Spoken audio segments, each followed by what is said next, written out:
सीमा सुबह जब सोकर उठी तो देखा कि नानी जान नाश्ता तैयार कर चुकी हैं। सीमा नानी की तरफ बढ़ी और सलाम करने के बाद पूछा, आप कब तशरीफ लाई? इतनी जल्दी नाश्ता भी तैयार कर लिया? अम्मी जान कहाँ हैं? सीमा की नानी ने मुस्कुराते हुए जवाब दिया, तुम्हारी वालदा अस्पताल गई हैं। सीमा ने कहा, अस्पताल? कब आएंगी? मुझे तो बताया भी नहीं। बेटी फजर से थोड़ा पहले ही गई हैं। खैरियत है, कोई परेशानी की बात नहीं। नानी ने मुस्कुराते हुए जवाब दिया। सीमा ने नानी से पूछा, हम देखने के लिए कब जाएंगे? नानी ने जवाब दिया, बेटी अभी जल्दी करो, स्कूल का वक्त है, असर के वक्त चलेंगे। सीमा स्कूल से वापस आई, खाना खाया, कुछ आराम किया तो असर की अजान हो गई। वुजू करके नमाज अदा की, फिर सब अस्पताल गए। थोड़ी देर बाद खुशो खुरम घर वापस आ गए।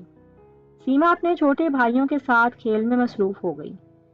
वक्त का पता भी न चला। नानी जान ने अपने कमरे से आवाज दी, सीमा बेटी, बहुत वक्त हो गया है, इतना खेल काफी है, चलो बिस्तर पर लेटो। सीमा ने कहा, अभी से सो जाएंगे, मुझे तो नींद नहीं आ रही।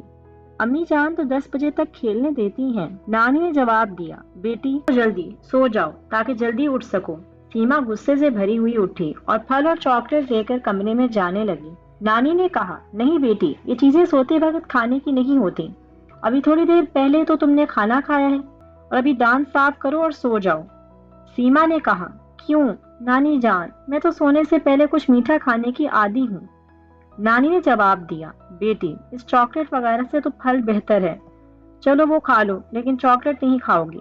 हुक्म हुक्म हुक्म, हर वक्त हुक्म देना।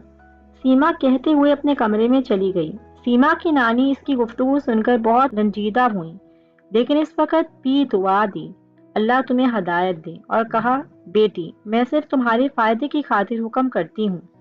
थोड़ी देर बाद सीमा को होश आया और गुस्सा ठंडा हुआ तो एहसास हुआ कि मुझे से कितनी बड़ी गलती हुई है।